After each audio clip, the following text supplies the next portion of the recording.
Spoilcast, le podcast qui vous spoil les mauvais films. Salut, c'est Corentin, bienvenue dans le Spoilcast, l'émission qui vous divulgâche l'envie d'aller voir de mauvais films au cinéma. Je suis votre bouclier contre les navets, votre filet anti-nanar. Je regarde les boosts visuels et je vous les spoil pour sauver vos petites mirettes. C'est sympa, non ? Et donc, la boost de cette semaine est top! Adaptation cinématographique du jeu le plus vendu et le plus joué de tous les temps, mettant en scène des personnages avec des articulations et des mouvements très simples. Le film Playmobil ? C'est non. Jeu bac à sable mettant à l'honneur votre esprit créatif et votre imagination en vous laissant empiler des cubes de toutes les couleurs pour créer notamment des bâtiments. De Lego Movie ? De Lego Movie, c'est non. Nous mettons au milieu de différents biomes peuplés de différents animaux ou créatures pouvant être pacifiques ou agressives. Jumanji ? Marie-Gertrude dit Jumanji et c'est non. Permettant également de créer des parcours en rails sur lesquels circulent de petits wagonnets, pouvant faire office de montagne russe ou de système de transport entre différentes zones. De Lego Movie 2 ? Oh, c'est non. Jeu vidéo tirant mon nom est basé sur le système de minage pour récolter des ressources afin d'en fabriquer d'autres, en réalisant différentes combinaisons sur un établi de 3 cases sur 3. Je suis... Minecraft le film ? Oh oui, je dis oui, Jean-Edouard sur le fil, A Minecraft Movie.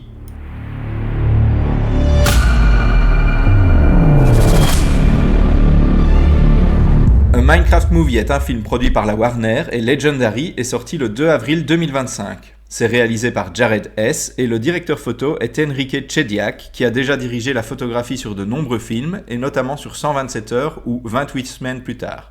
La bande originale est signée Mark Mothersbaugh avec une participation de Dave Grohl des Foo Fighters pour une des chansons originales. Le film met en scène des stars qu'on ne présente plus, comme Jason Momoa ou Jack Black, qui avaient déjà été dirigés par Jared Hess sur le film Nacho Libre, et des stars moins connues comme Emma Myers, vue récemment dans la série Netflix Wednesday Adam, ou comme Daniel Brooks, vu dans des séries comme Orange is the New Black ou Peacemaker. Et ça fait également apparaître un petit nouveau, Sebastian Hansen, dont c'est la première apparition sur grand écran. Ça, c'est pour la fiche technique du film. Maintenant, on passe au spoil. Vous êtes prévenus. Si vous voulez passer à la conclusion critique du film tout de suite, passez à la minute, 9 et 10 secondes.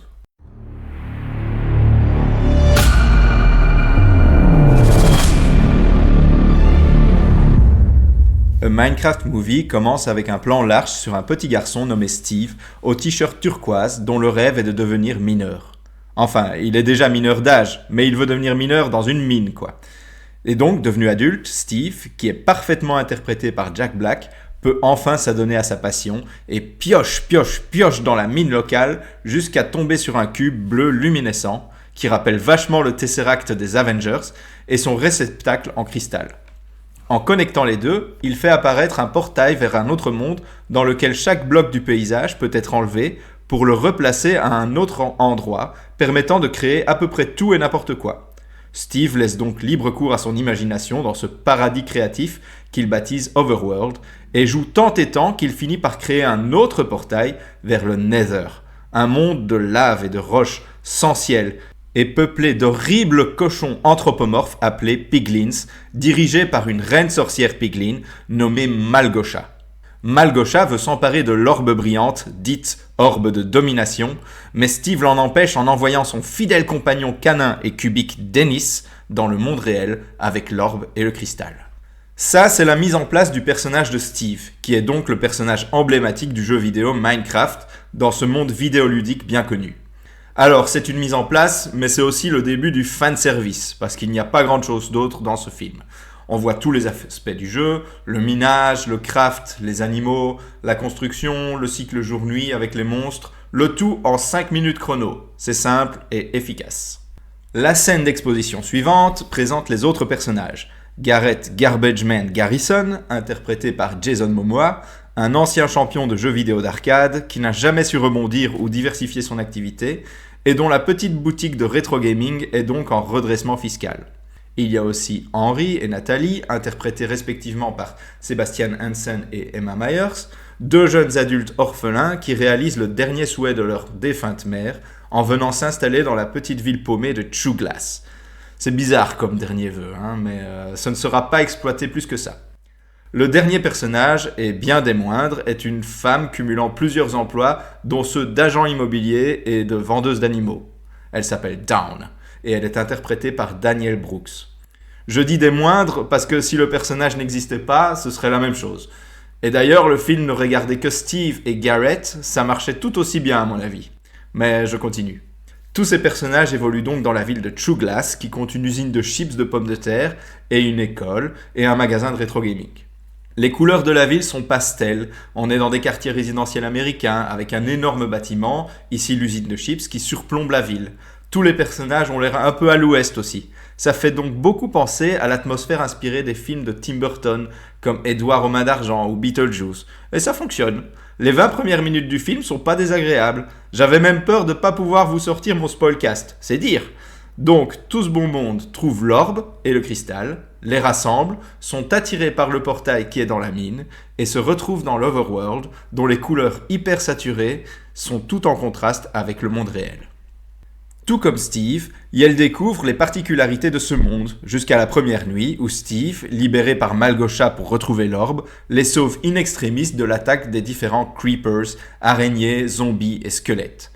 Là, je peux vous parler du design des créatures de l'Overworld qui, vous l'avez peut-être vu dans la bande-annonce, ont le design carré caractéristique du jeu vidéo, mais avec des textures plus réalistes. Ça m'avait fait un peu peur, mais globalement, ça va. La direction artistique est cohérente et ça ne pique pas les yeux à chaque plan. Sauf les squelettes, les zombies et les villageois qui sont horribles. Ils me mettaient trop mal à l'aise. Les zombies et les squelettes avec leurs petits yeux et leurs trous à la place du nez sur une énorme tête. Et à l'inverse, l'énorme nez cubique des villageois ressemble à une tumeur. C'est dégueulasse. Un des villageois s'échappe d'ailleurs dans le vrai monde en passant par le portail et est renversé par le SUV de la directrice de l'école de True Glass, interprétée par Jennifer Coolidge, alias la maman de Stifler, qui reste dans un rôle de grande blonde stupide donc, pour pas changer. Et ça va donner lieu à des scènes intermittentes régulières pendant tout le film, où la directrice d'école et le villageois flirtent de plus en plus, jusqu'à une demande en mariage dans une scène pendant les crédits du film. Ridicule. 10 minutes de perdu. Enfin bref. Pendant l'attaque nocturne, le cristal qui permet de retourner dans le monde réel s'est brisé. Et Steve, qui connaît parfaitement le monde, explique que le seul autre cristal se trouve dans un manoir, dans une zone sylvestre assez éloignée, et protégée par la version méchante des villageois.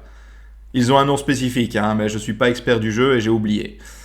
C'est là que le film m'a rassuré sur le fait que c'était un bon sujet pour le spoilcast. Parce que tout s'enchaîne à vitesse VV' avec un scénario qui tient vraiment sur un ticket de métro. Donc c'est parti pour le spoil en bonne et due forme.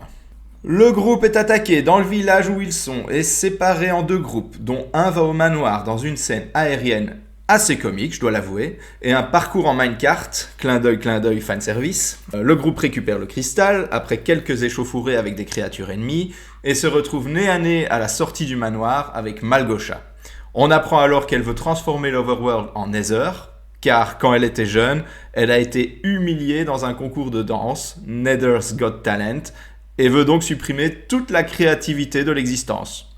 Ok, elle réussit à récupérer l'orbe, et Garrett se sacrifie pour sauver Steve et Henry. Ils se retrouvent à nouveau avec Natalie et Dawn, et préparent leur plan d'attaque pour récupérer l'orbe, qui se retrouve au sommet d'une tour qui est en train de transformer l'Overworld en Nether. C'est Henry qui monte tout au sommet, mais il tombe. Et il est sauvé par Garrett, qui n'était pas mort. Oh là là, quel suspense! Il récupère l'orbe, le soleil zombifie les piglins, tout le monde rentre dans le monde réel, et tout est bien, qui finit bien.